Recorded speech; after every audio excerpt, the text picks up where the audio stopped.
Hey everyone, welcome to epicspeak, where I help you engage in better English conversations. In today's video, we are going to talk about prepositions.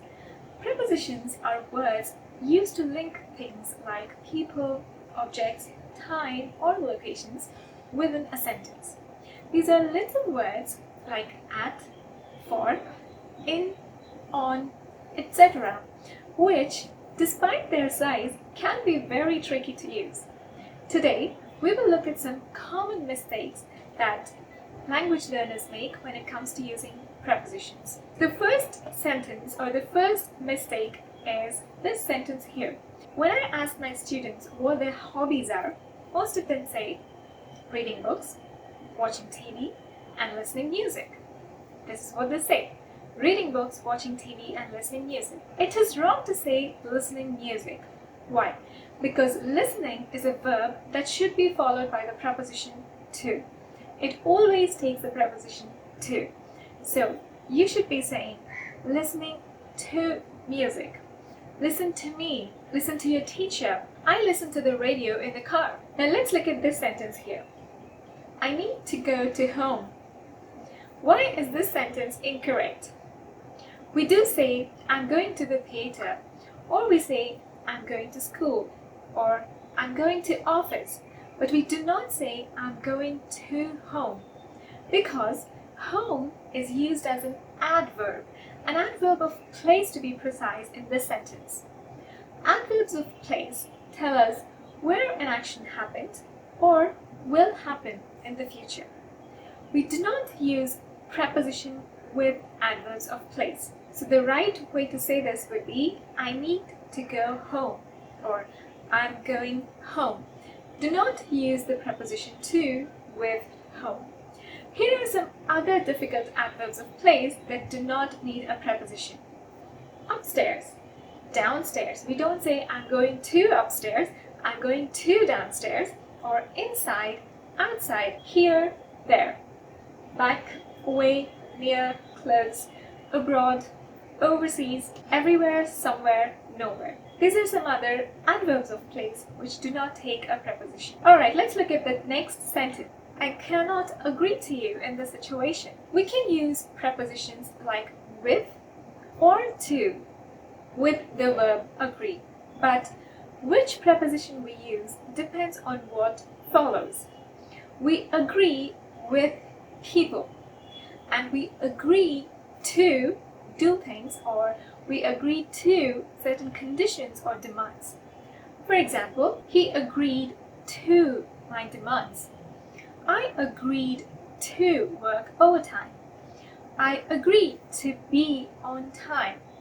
Whereas you say, I agree with the manager. I agree with you.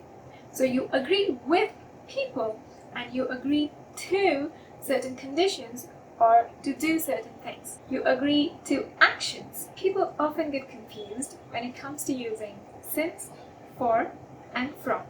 So let's look at how we can use these prepositions. Since expresses duration up to the present. When we use since, we are saying that something began in the past and is still going on. It is unfinished. For example, I have lived in this house since 1997, meaning I started living in this house in 1997, but I'm still living here. It's still going on. Or, we've been married since last June, meaning we got married in June and we're still married. I've known him since we were kids. So, it means I knew him when we were kids and I still know him. Since and for both express duration up to a point of time in the present, but we use them differently. We use since with the starting point of an activity, like I've been waiting since 9 o'clock. So 9 o'clock is when I started waiting and I'm still waiting.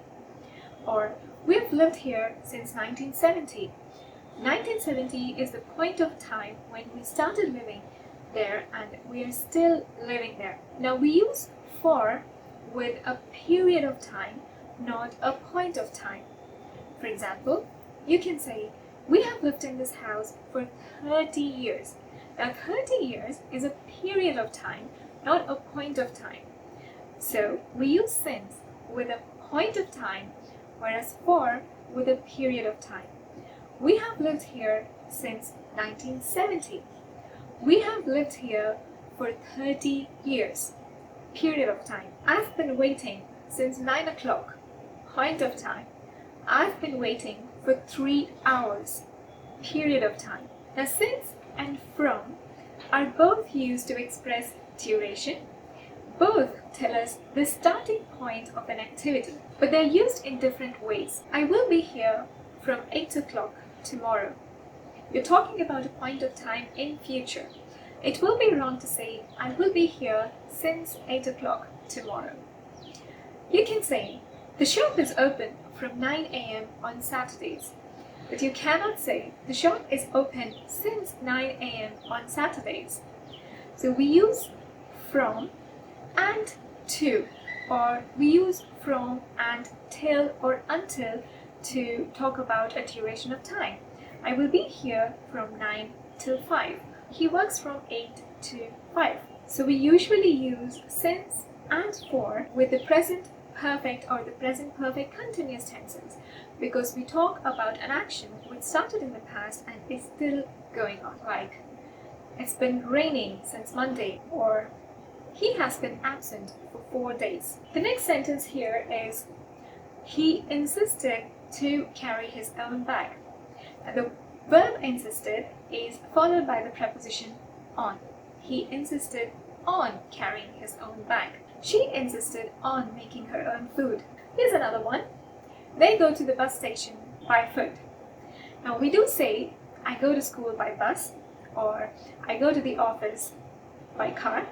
It's proper or it's correct to say by bus, by car, but when it comes to walking, you should say on foot. It is not by foot, it is on foot. I go to school on foot. The next one is, Sophia's married with a doctor. This is wrong because you should say Sophia's married to a doctor. You are married to a person, not with a person. Or you simply marry a person. She married a doctor, or she is married to a doctor. The next one is a common dilemma. Do you suffer from or suffer with? Do you suffer from fever or do you suffer with fever?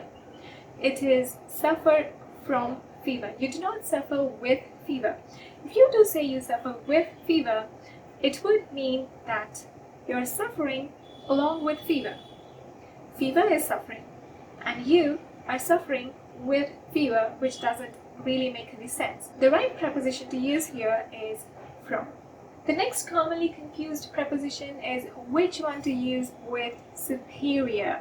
Her work is superior than mine is wrong. It's incorrect. You must say her work is superior to mine. Similarly, with elder or younger, you have to use to, not than.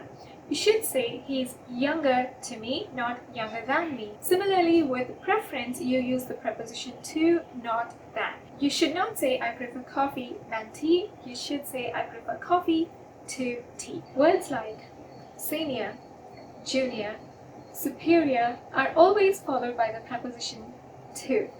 So you should say he's senior to me, or he's elder to me, or he's younger to me. Similarly, when you're talking about preference, you should use the preposition to. For example, I prefer coffee to tea, not coffee than tea.